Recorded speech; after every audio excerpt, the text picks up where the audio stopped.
RRB, l'invité du matin.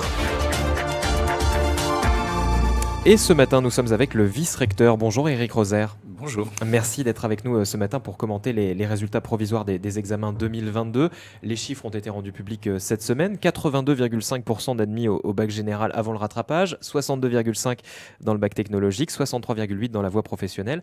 C'est quelque chose de satisfaisant pour vous ?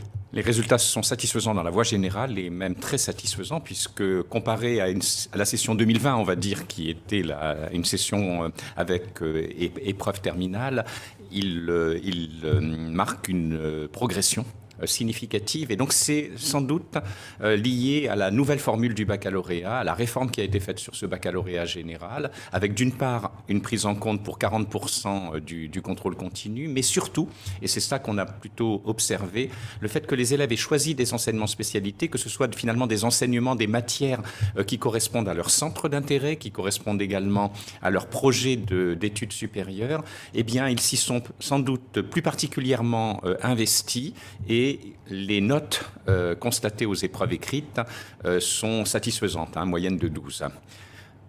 Troisième élément de ce bac, nouvelle formule, c'est le grand oral. Grand oral qui est appuyé sur les enseignements de spécialité, donc encore une fois sur les centres d'intérêt des élèves. Et ils avaient plusieurs choses dans cette préparation du grand oral. D'une part, eux-mêmes proposer des sujets, les travailler avec les connaissances, les méthodes des enseignements de spécialité, et enfin, de les présenter à un jury où ils étaient évalués sur la fond, c'est-à-dire sur la façon dont ils avaient développé leur sujet, mais surtout également sur leurs compétences orales. Avec là également une très bonne note moyenne. Alors effectivement, là ils ont montré des aptitudes, des capacités, nos jeunes Calédoniens, avec une moyenne générale de 14,7. Et donc, ils ont montré leur capacité finalement à relever cette épreuve orale avec la capacité à présenter son sujet, à argumenter, à poser sa voix, à gérer son stress. Et je crois qu'ils avaient été bien accompagnés, bien préparés par leurs professeurs. C'était nouveau aussi pour les enseignants de préparer à ces nouvelles compétences, en tout cas à cette forme d'expression des compétences qui était sous-évaluée auparavant dans les examens.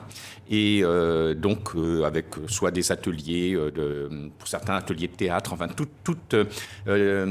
on va dire toute stratégie pour mettre les élèves en confiance et leur montrer que sur les compétences orales, ils avaient du potentiel. Alors s'il y a de meilleurs résultats, de meilleures notes, est-ce que le diplôme a autant de valeur qu'avec la formule précédente ? Il a autant de valeur, bien entendu, dans la mesure où le spectre évalué est tout de même un spectre très solide avec les enseignements de spécialité qui comptent pour 32% du baccalauréat, des épreuves qui sont comparables aux épreuves précédentes, notamment pour le français, pour la philosophie, et cette nouvelle épreuve du grand oral. Donc je crois qu'on peut dire que c'est un bac général qui est construit différemment, mais qui est tout aussi solide dans les compétences qu'il reconnaît. Alors, vous disiez résultat satisfaisant pour le bac général. En revanche, déception du côté du bac technologique. Alors, le bac technologique, c'est une déception, effectivement, notamment pour les séries technologiques des services, management et gestion et santé et sociale, pour lesquelles il y a une baisse quand on compare à 2020. Et donc là, il y a une baisse qu'on avait déjà eue en 2018. On avait eu une déception aussi en 2018 sur le bac technologique. Voilà. Comment vous l'expliquez ? Alors, sans doute plusieurs facteurs d'explication, mais l'un d'entre eux peut être à rechercher du côté de la trajectoire de ces élèves, puisqu'ils ont été en seconde en 2020, en première en 2021, donc ils ont été finalement dans les 2 premières années de leur lycée confrontés au confinement, et peut-être qu'ils étaient moins en capacité de suivre les enseignements en continuité pédagogique, même si on peut dire tout de même que l'année terminale était tout de même une année parfaitement normale. Donc tout n'est pas joué. Il y a l'épreuve de rattrapage qui se déroulera lundi, et donc je les encourage à bien se préparer pour rattraper les quelques points qui manquent pour leur examen. Dans la voie professionnelle aussi, il y a quelques motifs d'inquiétude, notamment l'absentéisme de certains élèves. Exactement. Dans la voie professionnelle, on a des résultats au premier groupe d'épreuves qui sont comparables à ceux qu'on avait en 2020, même meilleurs, que ceux qui étaient en 2020, mais on a toujours cette racine, ce noyau dur de l'échec au baccalauréat professionnel, qui est l'élimination des candidats parce qu'ils ont été absents à l'une des épreuves. Donc ça, c'est le facteur d'absentéisme qui, finalement, entrave la réussite de nos élèves dans la voie professionnelle. Ce sont des épreuves qui ont lieu tout au long de l'année, c'est dans le cadre du contrôle continu. Exactement, oui. Ils sont absents, par exemple, au contrôle en cours de formation qui a lieu pendant l'année scolaire. Alors, ils ont été absents non seulement à la première fois qu'ils ont été convoqués à ce contrôle, mais parfois la deuxième fois, etc. Donc, il y a un moment où ils sont déclarés absents et donc éliminés quand le motif n'est pas recevable. Donc c'est vraiment un point sur lequel il faut qu'on sensibilise tout le monde, parce que l'assiduité, c'est la condition de réussite dans nos formations. Et ça représente une part importante des élèves, malgré tout. Et ça représente effectivement une part importante des élèves. Donc là, on observe, si vous voulez, aussi sur la voie professionnelle, on voit bien que à la fois ceux qui réussissent tout de suite, 63% de réussite. Il y en a quelques-uns qui vont passer à l'oral de rattrapage. Donc là, pareil, je les encourage à garder la confiance et être motivés et mobilisés jusqu'au dernier moment. Mais ceux qui ont été éliminés dès le premier tour, je dirais que là, la question s'est jouée auparavant et que l'enjeu est véritablement de sensibiliser sur l'assiduité scolaire. On voit vraiment un diagnostic différent en fonction des filières. C'est un bilan positif de la réforme malgré tout, parce que c'est la première année où on a cette réforme complète mise en place en Nouvelle-Calédonie, 2021 ayant été un petit peu une année particulière en raison de la Covid. Tout à fait. Voilà, c'est vraiment la première session où les nouvelles formules du baccalauréat se sont exprimées. Elles montrent qu'elles ont pu valoriser des compétences nouvelles, compétences orales, on en a parlé pour le bac général. C'était également vrai pour le bac technologique, où les élèves sur le grand oral ont aussi eu des notes très, très satisfaisantes.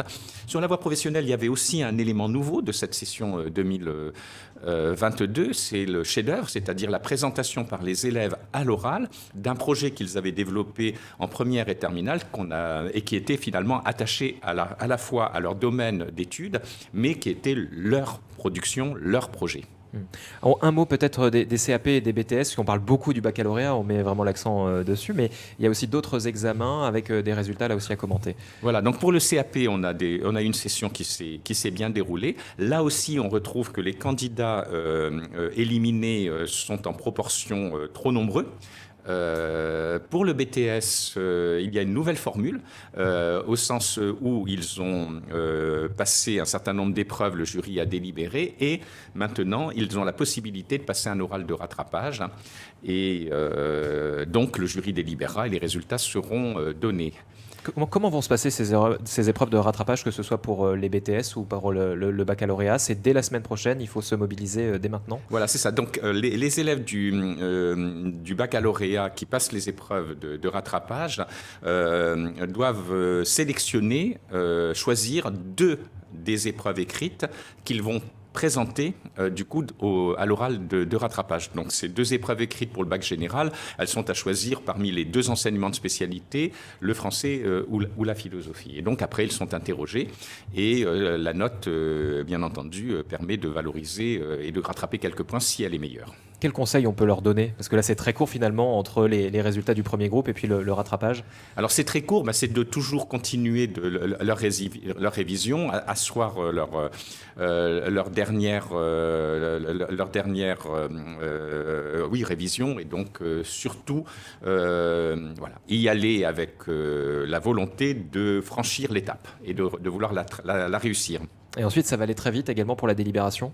Voilà, la délibération du jury aura lieu pour le baccalauréat mardi, et les résultats seront donnés en suivant. Donc là, on aura une analyse un petit peu plus fine de ce qui s'est passé au cours de cette session d'examen avec les résultats définitifs. Exactement, avec les résultats définitifs, on analysera de façon approfondie la session, on l'analysera aussi par établissement, les établissements le feront eux-mêmes pour effectivement en tirer les enseignements et toujours progresser. Et ensuite, c'est pas terminé pour les élèves, même si ça va être enfin les vacances. Il faut s'inscrire dans les études supérieures pour bon nombre d'entre eux. Voilà, donc la démarche Parcoursup, notamment pour les 90 formations qui sont offertes en Nouvelle-Calédonie. Donc, bien entendu, nos élèves ont déjà commencé, et bien en amont, à s'inscrire sur Parcoursup, à formuler des vœux, à valider leurs vœux. Il y a toute une phase pendant laquelle ils ont commencé à avoir des réponses. D'ailleurs, on a un bon taux de réponse, à peu près 80% de ceux qui sont portés candidats sur Parcoursup ont déjà des propositions qui leur ont été faites. Et ils ont toute une période pendant laquelle ils doivent répondre s'ils acceptent ou s'ils n'acceptent pas les propositions qui leur sont faites, en sachant que dès qu'ils acceptent une proposition, bien entendu, ils libèrent toutes les places des autres propositions sur lesquelles ils étaient encore positionnés. Voilà. Donc après, il y a une deuxième phase, une phase complémentaire sur Parcoursup, dans laquelle, en fonction des places disponibles, eh bien, ils peuvent réémettre des vœux et donc se repositionner sur des formations, notamment pour ceux qui n'ont pas eu satisfaction lors de la première phase. Et enfin, il y a un élément nouveau dans Parcoursup pour accélérer en quelque sorte le processus de libération des places, c'est que dans la période là, de ce week-end, ceux qui ont encore plusieurs vœux en attente, on va leur demander de les classer, c'est-à-dire d'indiquer celui qu'ils préfèrent, parce que fort de ce classement, finalement, ça va accélérer le processus d'attribution des places. Donc, les candidats qui ont encore des vœux en attente ils vont recevoir un SMS. Ils vont bien entendu fortement être accompagnés pour cela, mais ils devront classer les vœux qui restent encore en attente. Donc, c'est important de ne pas traîner, notamment pour les camarades qui sont derrière et qui attendent. Alors, c'est important, oui, puis surtout que ça va, s'ils ne le font pas, ça va annuler leur dossier. D'accord. Quelle est la date limite pour faire ce choix C'est jusqu'à lundi. D'accord. Donc ça va, ce week-end, on doit se déterminer. Donc ce week-end, voilà, ça doit se déterminer ce week-end. Ils vont recevoir des éléments d'alerte sur leur courrier électronique et également sur leur téléphone. Et c'est valable aussi pour ceux qui vont sur le deuxième groupe, qui sont en attente d'être diplômés? Alors, la démarche Parcoursup est en quelque sorte déconnectée de la démarche du baccalauréat. Donc le cheminement Parcoursup continue d'évoluer. Bien entendu, si un candidat Parcoursup n'a pas son baccalauréat, ça annulera le dossier Parcoursup et ça relibérera des places qui sont reproposées. C'est vraiment une optimisation pour permettre à chaque jeune qui s'est porté candidat sur une formation supérieure d'avoir le maximum de chances d'y trouver une place. Et ensuite, donc, période de vacances, la rentrée prévue à quel moment? La rentrée prévue mi-février, le 13 février, je crois, j'ai un doute sur le jour exact, c'est le lundi de février, et donc bien entendu déjà de souhaiter de bonnes vacances à la fois aux élèves et à toutes les équipes éducatives qui tout de même avec cette fin d'année sont toujours très fortement mobilisées, et puis également pour nous d'être en capacité de vivre ce grand moment, d'avoir tout préparé pour être au rendez-vous du jour de la rentrée. Les établissements scolaires seront prêts? Les établissements scolaires sont prêts, oui. Là, on est vraiment dans la phase d'ajustement, de réglage fin. Merci beaucoup, Éric Roser, d'avoir été avec nous, vice-recteur. Merci beaucoup.